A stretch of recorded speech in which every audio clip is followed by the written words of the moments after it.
Hello and welcome to Paradigm Playbook, a podcast for entrepreneurs in the business of sports. Your hosts, Dave Kozak and Steve Cook, are business owners, successful entrepreneurs, sports enthusiasts, avid readers, and longtime friends. For years, they've read every business book on the market and built successful companies with what they've learned. This podcast will give you the critical takeaways in just 15 minutes a week.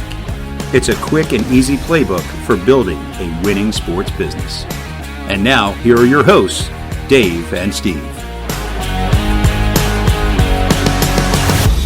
Hey, everybody. Welcome back to Paradigm Playbook's podcast. Last week, we talked about the reasons that businesses fail. And at the end of that broadcast, we kind of thought, hey, why don't we follow up with why businesses succeed? And again, if you go back to the origin of this whole company and what we're doing, Steve, it was the books we've read and the messages we've shared to each other along the way in our entrepreneurial careers.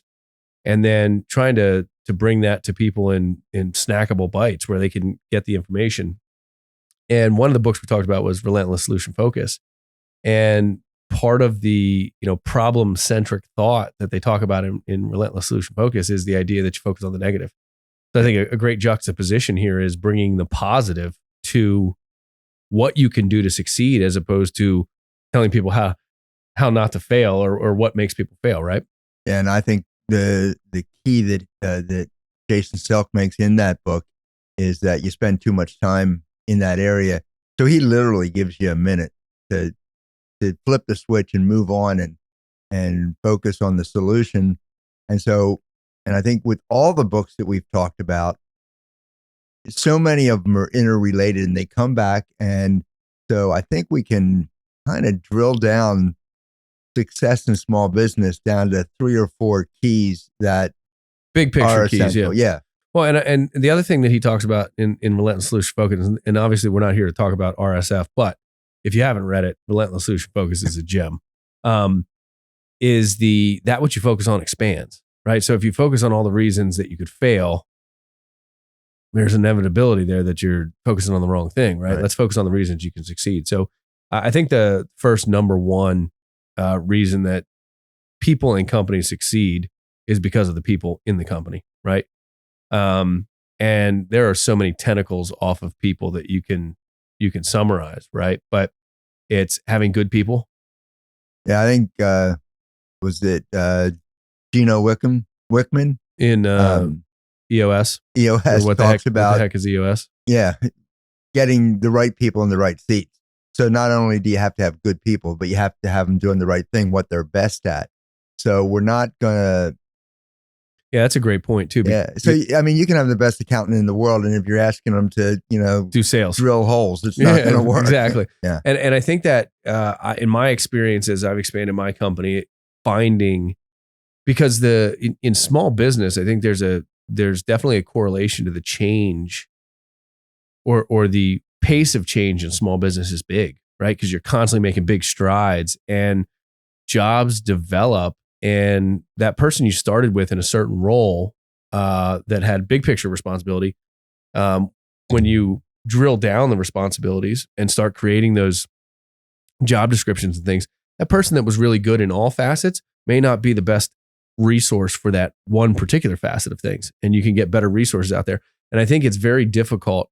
It's easy to say and difficult to do, is put the right butt in the right seat. Yeah. And I don't think you need to compartmentalize everything and say, okay, we've got a sales department. I need 8 people that are all carbon copies of the others. Yep. So in my business, I had, a corporate sales department and, anywhere from 8 to 12 people, but they were all different. And I structured their jobs, their goals different with each one, trying to make it match what they're doing. And you can do that. We talk about sports businesses, not all, a coach isn't a coach isn't a coach. And it's why, this person's good being an offensive coordinator and this is a head coach and, this is a fitness coach. So you can fill all those seats. Yeah. So the one thing I would say to the right people is, number one, they got to be good people. They got to be hardworking people. And your job as a leader is to make sure that they're doing their highest outcome activity, right? Whatever it is, you don't get distracted having the wrong people do the wrong job, right? And it doesn't mean fire and replace. It means maybe reposition them inside the organization. I've had people that have moved, they played a role for a while that was a role we needed them to play. But then as the company grew, we were able to actually create the role based on the talent and the stuff that they had to put them in the best position they could be in. I agree, but I think you still have to have everybody in the organization, they say rowing in the same direction. So everybody buys into the same core values. And that has to be consistent. Now, how it's carried out doesn't have to be the exact same, but the belief in where you're going and how you're going to go there. And, we talk about it all the time. What are your non-negotiables? What is the one thing we won't do? We're not going to let a call go unreturned. We're not going to, let a customer not be greeted with a smile. We're, all those little non-negotiables are part of the business. Yeah. My first non-negotiable in business was, if that phone rings, I want it picked up by the second ring. Yeah. The end. Right. And anytime we slipped on that, my kind of rebuke was, all right, turn my phone on. If I pick it up first, you guys are in trouble. And I'm notorious for, as soon as it rings, picking it up. So again, I think you have a very good point. And I think that point also leads to culture, right? It's people and culture. I consider them one and the same, because you good people have to buy into the culture and buy into the mission and buy into the core values and buy into the principles. And then your job, and this is a lesson that I learned from my father, who was a corporate attorney who managed an entire legal department for a chemical company, was a lot of times the job of the manager becomes getting the hurdles and obstacles out of the way of the people so that they can do the role that you place them in. All right, what's the number 2, Steve? I don't know if it's number 2 in right. I don't know if the second one that we're talking about. They don't necessarily go in order, but I would say the second one that I talk about is process. Yep. And that's how you organize the business. And you have to have a process, and it has to be a consistent process. Yeah, they talk about scalability as having a reliable, repeatable process, right? So it's going to work. It's going to work at scale. It's going to work not at scale. And I don't mean that the process itself, we have this methodology in my company where we start with a paper process, right? What are we doing? We're going, we're moving something from this pile to assign the task, right? Let's just say something stupid and simple like that. Well, if we need to do that 5 times, okay, it stays a paper process. If we need to do it 5,000 times, okay, same process, different mechanization, right? So now let's use a CRM, let's use an email system, let's use some automations to it. So I think processes, and I will tell you that when I started down scaling my company, process was everything, right? We had to define and down to the how you answer the phone. There's a process to that. How you transfer someone on the phone, how you respond to an email. All of those things are little processes that I think innately, if you have the right people, you don't have to teach those nuance pieces. They should come. But if what you allow is what will continue. Yeah. So there's a reason that franchise businesses have a higher success ratio than individual entrepreneurs. And the key isn't because anybody can buy a franchise. The key is that when you buy a franchise, you're buying a process. Yeah. So they have a way of doing it. And the ones that really dig into it are not only telling you how you do it, how you answer the phone, how you dress, what's on your shirt, what's the logo on your building, what time you open, all those things. They've already determined those processes. Now, do you have to buy a franchise to have a successful business? No, but you have to concentrate and be willing to develop those processes on your own. And I think to that point, Steve, if you're going to start a business, right, you should think, if I were to franchise this, how would I do it? Because that'll really help you define your process. Yeah. So I think that's key. And if you don't do that, then you don't have a business, you have a job. Yep. So you can be the greatest plumber in the world, the greatest carpenter. whatever. And if you're just taking a job here or there, you keep doing it. You can be busy your whole life, be very successful. Yep. But it's not a business. It's a job. Correct. There was a interesting show I watched, and I think it was History Channel, and it was like How America Was Made or something like that. And they were talking about McDonald's. The one of them was on fast food franchises, and McDonald's wanted to serve breakfast, and they didn't want to have to change their inventory structure. So what they did was they turned their corporate people around on the franchises and said, go out to the franchises and see who's doing breakfast already with what we have and how are they doing it to make it so that we can kind of multiply that. So again, innovation is part of the process at the same time. And just because you buy a franchise or start a business that's not a franchise, right? It's all driven towards that process because, and the one thing I focus on is if I'm doing today as the leader of the company, what I was doing yesterday, I'm not progressing. So I'm trying to teach somebody whatever process I created to do a job that I'm doing now. I'm trying to teach that to someone else so that they can do that job and I can continue to move towards the next vision or the next goal, right? Yeah, and with McDonald's, to follow through on that analogy is, I mean, they made eating a sandwich for breakfast popular, really. I mean, It wasn't a thing until they made it happen, but they had the process for making a sandwich. So they almost had to come up with a ingredient that would fit between, two halves of bun, and you could serve it in a, styrofoam container. And how they cook the egg and how they do the whole thing was part of that. And it came down to the guy had made like a quad of rings, right, that he would crack 4 eggs into, make 4 sandwiches at once, and take the egg and put it on top of the sausage. So it was the structure to get the round egg on the round sandwich is what I think was part of it. So to continue on process, I was working with our sales team, and one of the things that I had read recently in a book, and I wish I could remember which book, but it takes 6 contacts to develop a relationship. So we just started tracking how we do that. And you talked about, well, I can call somebody 6 times, or I can call them 5, visit them once. I can send them 1 letter, 2 emails. So whatever comes up to 6. But after time, you learn how to mechanize, 3 of the 6. So that person still feels the 6 points of contact without you having to actually do that work. So I think a lot of it in all businesses, you talked about moving from paper to mechanized or digitized. And I think almost every business can do that. We talked about, the change that we made at Grand Slam. Yeah. We have 40 some video games in there, and we went from tokens and tickets to swipe cards to mechanize that system. But that process is so tuned in that we're running that phase of the business with 4 less employees. Yeah. And the point isn't to get rid of employees, but it's to repurpose them into something that you can't mechanize. And I think when you say you go coin operated, right? The old methodology, you almost have to count the amount of money, the amount of coins coming out of each machine to determine the use of those machines.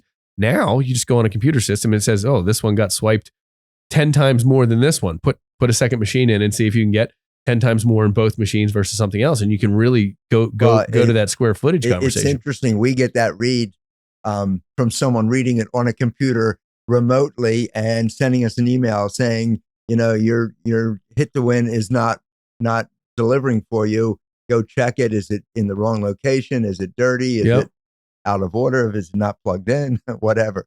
But yeah, all those processes, and it's everything, to go back to sports for a minute. There's a process. So we have a process at Grand Slam about how we teach hitting. And, because we start with 4-year-olds, I start with a 5-step process to hitting. That's the only thing I'm going to teach them. 5 things, because a 4-year-old can remember 5 things. They can count to 5. So 5 works, and that's the process. Yep. Now, as they get older, that process gets more detailed, and we add in between the 5. But the 5 never go away. Yeah. So it's that, again, it's the complement to the origin. So you're continuing to add things to, as capability is there, you're adding to the expanse of that capability, right? And I think, and we'll move on from process, but I think the key is to know that every piece of your business can have a process, from how you answer the phone to how you open the door to how you close the business to how you set the alarms. If all that's on a process, it doesn't get neglected. Correct. And we have a document that I've used for 15 years now called a process designer. And it literally is name the process, who's responsible for the management, who are the participants that actually fulfill the process. And then it goes through step by step, up to 15 steps. And you begin with the end in mind. So what's the end of this process look like? What does done and complete look like? And then you work backwards on every step to get there. So again, and you can do that on a piece of paper. You can do that in any way you want. But if you personally know the process, great. If you know the process, write the process and teach someone else the process, better. If you know the process, teach the process, have a documented process, and everybody follows it, that's the win, right?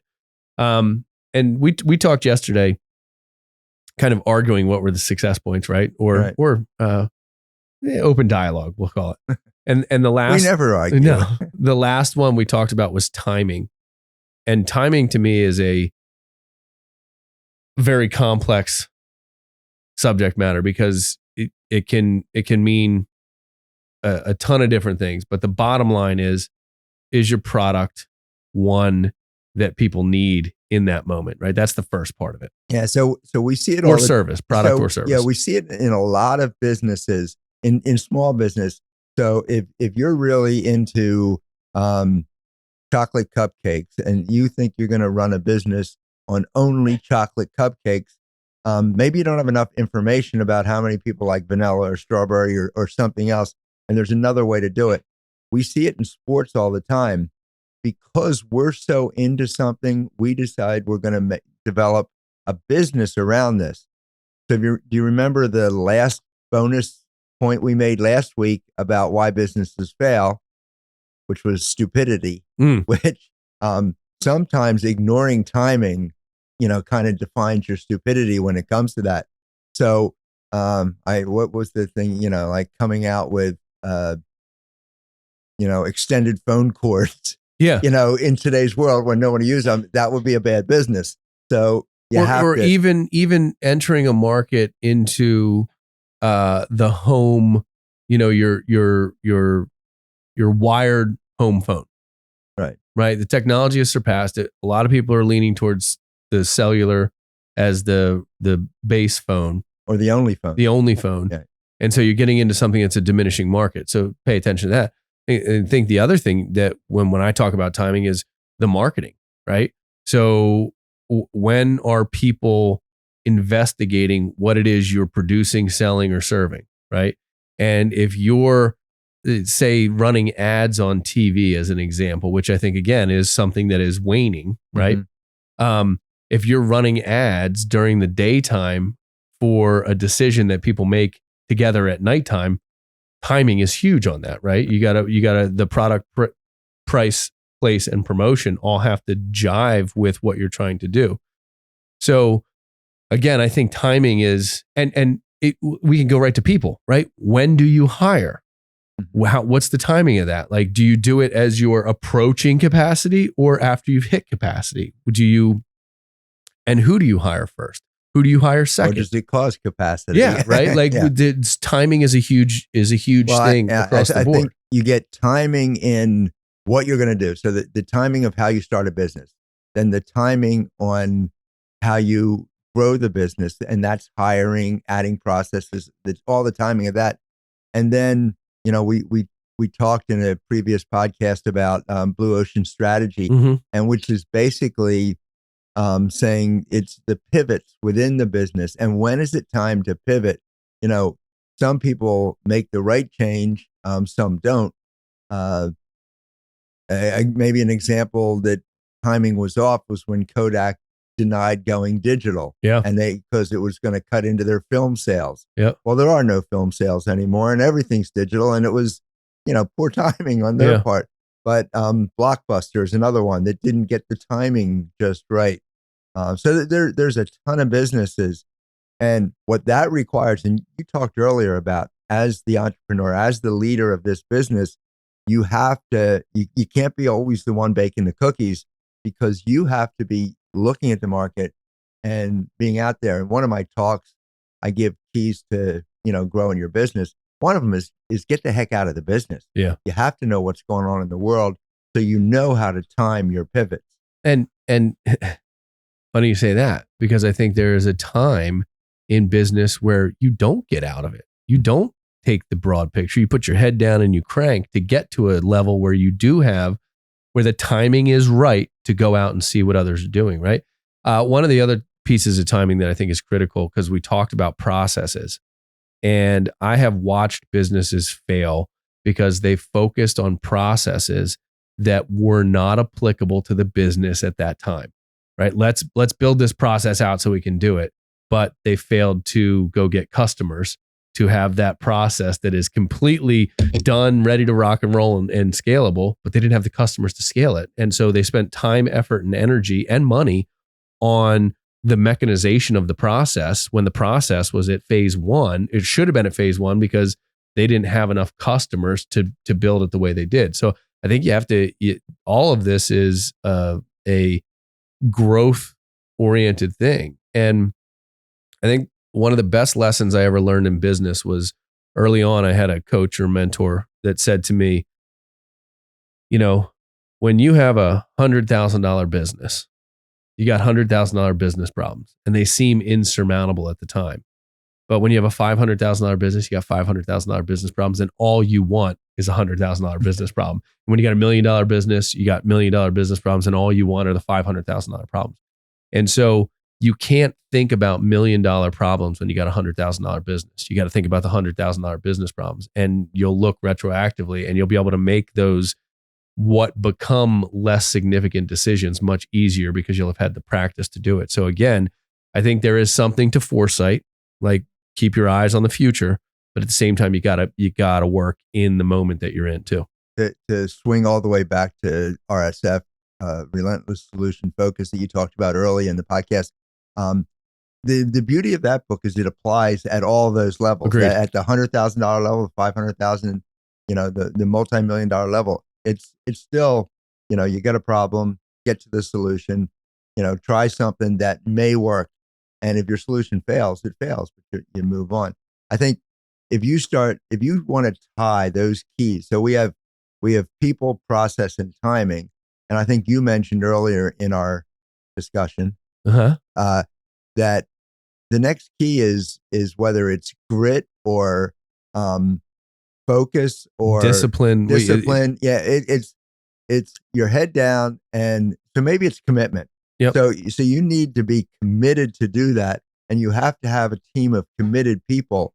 And one of the reasons that I see, especially in the sports business, for plateau is an acceptance of where they are. It's good enough.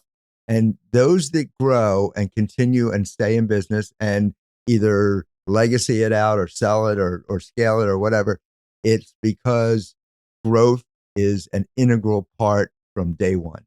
You're constantly growing. I think that goes back to the conversation you and I were having about kind of the introspective look on personal success. Yeah. And from the onlooker's perspective, a lot of people would say I'm successful. From my personal perspective, I don't. You didn't think of that at 3 this morning? I'm not there. You know what I mean? Like, no, it's just not there. And I think that's that growth portion of it.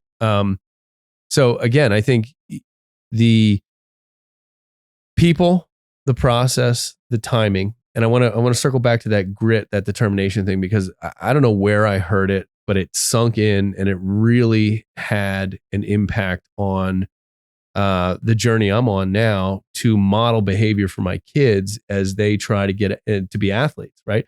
I didn't have modeled athletic behavior. I was an athlete because I wanted to be, and my parents kind of took me, and they were my chauffeurs, but not because they were athletic or they did anything athletic. And so one of the things that my wife and I are trying to do is hey, we're trying to maintain our athleticism now so that our kids see that we have to work hard to get to where we want to be physically and mentally and all that.